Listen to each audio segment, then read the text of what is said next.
مسلمانوں، تمہارے دوست تو اللہ اور اس کے پیغمبر اور وہ مومن ہی ہے جو نماز پڑھتے اور زکوٰۃ دیتے اور اللہ کے آگے جھکتے ہی۔ اور جو شخص اللہ اور اس کے پیغمبر اور مومنوں سے دوستی کرے گا تو وہ اللہ کی جماعت میں سے ہوگا، اور اللہ کی جماعت ہی غلبہ پانے والی ہے۔ اے ایمان والو، جن لوگوں کو تم سے پہلے کتابیں دی گئی تھیں ان کو اور کافروں کو جنہوں نے تمہارے دین کو ہنسی اور کھیل بنا رکھا ہے دوست نہ بناؤ، اور مومن ہو تو اللہ ہی سے ڈرتے رہو۔ اور جب تم لوگ نماز کے لیے اذان دیتے ہو تو یہ اسے بھی ہنسی اور کھیل بناتے ہیں، یہ اس لیے کہ سمجھ نہیں رکھتے۔ کہو کہ اے اہل کتاب،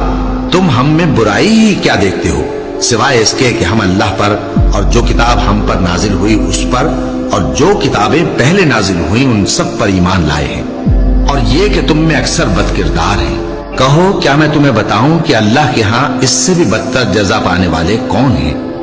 وہ لوگ ہیں جن پر اللہ نے لعنت کی اور جن پر وہ غضبناک ہوا، اور جن کو ان میں سے بندر اور سور بنا دیا، اور جنہوں نے شیطان کی پرستش کی، ایسے لوگوں کا برا ٹھکانہ ہے اور وہ سیدھے رستے سے بہت دور ہے۔